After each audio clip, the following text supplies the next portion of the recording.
from the News Channel 5 network. This is Inside Politics. Hello, everyone. I'm News Channel 5's political analyst, Pat Nolan. Welcome to Inside Politics. This week saw the off year elections held across the country. The results have turned into something of a belated Halloween house story for the Democrats and for President Joe Biden. But while there was a limited number of races, it was a good night for the Republicans as they look to boost their chances to regain both houses of Congress in the 2022 midterm elections. But who leads the GOP these days? Is it their congressional leaders, their state governors, or former President Donald Trump? Meanwhile, congressional Democrats still can't decide when and how much of their president's own legislative agenda they will pass, with the window of opportunity on that perhaps closing pretty quickly. To help sort through all this with us, we welcome back to Inside Politics Dr. John Weil, MTSU political science professor and dean of the Honors College down there. Dr. Weil, as always, we thank you for being back on the program. A pleasure to be here. I describe these off-year elections as perhaps a belated Halloween horror story for the president and for Democrats. Not a whole lot of races were involved, but given everything else that was going on going into this, I mean, it couldn't have been much worse for the Democrats. You know, they used to say that all politics is local, and now we sort of interpret all politics as national. And maybe it's not quite as bad as it seems. There are some precedents for this among other recent presidents.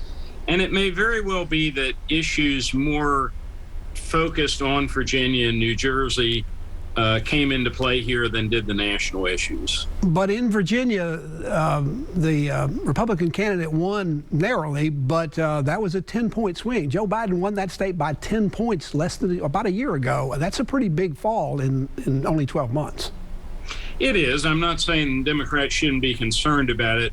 I'm just indicating that, you know, each state has its own dynamics, and you almost wonder if people in Virginia didn't resent sort of the nationalization of the campaign.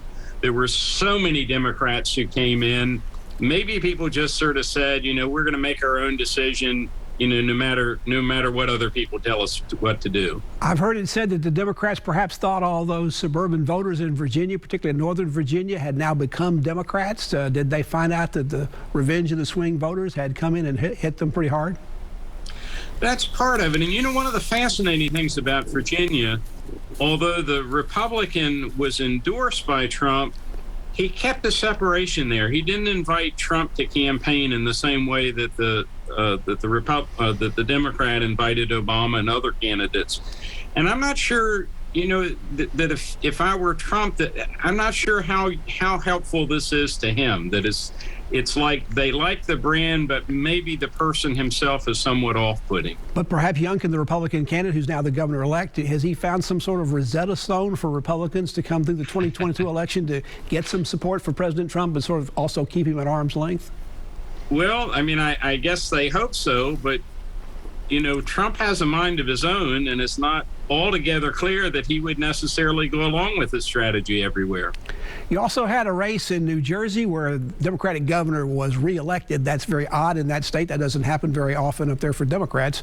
But it's long been a very reliable state for Democrats. And Biden carried it by 16 points. The incumbent governor up there won by less than 1%, and that's still being contested. Should Democrats be manning the lifeboats on that, or should they just say this is sort of the way New Jersey politics are? Again, it's hard to separate out the local from the national. I think the big issue that Democrats have to sort of resolve right now is, have they lost because they haven't gotten anything done or as much done as they're promising, or is there actually a fear that they're trying to do so much so, you know, we're moving towards socialism, or we're moving towards something that, you know, the large majority really didn't elect Biden to do. Joe Biden went into office 10 or 11 months ago with over 50% job approval ratings. They've been in free fall pretty much since the virus came back in the summer, and also ever since his Afghanistan decision to take the troops out over there, which turned out to be less than successful, at least to get out of there. Is that going to start to change now? Now the virus is going away. Afghanistan is at least beginning to fade out of the headlines. Can we see a recovery, particularly if he can somehow get the economy going again? Well, of course, the job report that came out this Friday is, you know, very encouraging. One of the best that we've had in a while. And as you know, there's no approval for COVID. So, Perhaps. On the other hand, the fact that the Democrats are associated with vaccine mandates may seem a little bit more out of touch if we get to a situation where the epidemic is basically under control and where maybe there's more traditional forms of care for it. So it's still an unknown. President Biden's numbers are down in the 40% approval ratings. That's dangerous territory. You go back and look at first-term presidents who got down in the 40s sometime during their term and never recovered.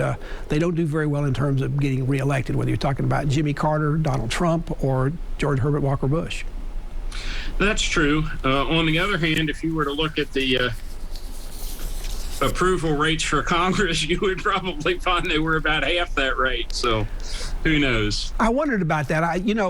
There's such anger out there among the public, yes, and on both sides of the aisle and among swing voters as well. Is what's driving the volatility in the polls and driving down the numbers for whoever's in office at that time is you may dislike Congress, you may hate Congress, but isn't it easier to focus your unhappiness on an individual person in the White House than the hundreds of people that are up on Capitol Hill who are our elected leaders? I love that question because if you read the Federalist Papers, the president was supposed to be the one who would provide energy to the government. And, the advantage of the president, as you're pointing out, can sometimes be the disadvantage. When it comes to Congress, it's pretty diffuse if you blame 535 people. With Supreme Court, the same thing. You got 9 of them. With the president, there's one and one only at a time. So it does, if you're mad, that may be the person you deflect your anger toward. Perhaps another reason I want to get your thoughts about President Biden's drop in the polls is it also because former President Trump continues to spread the big lie that somehow the 2020 election was fixed and stolen from him, and certainly a sizable number of Republicans believe that. But over time, as President Biden has perhaps disappointed some people in what he's been able to do in office, has that sort of had a spread over effect to swing voters and others who now are they've kind of halfway bought into that, and so therefore they're even more soured on Joe Biden?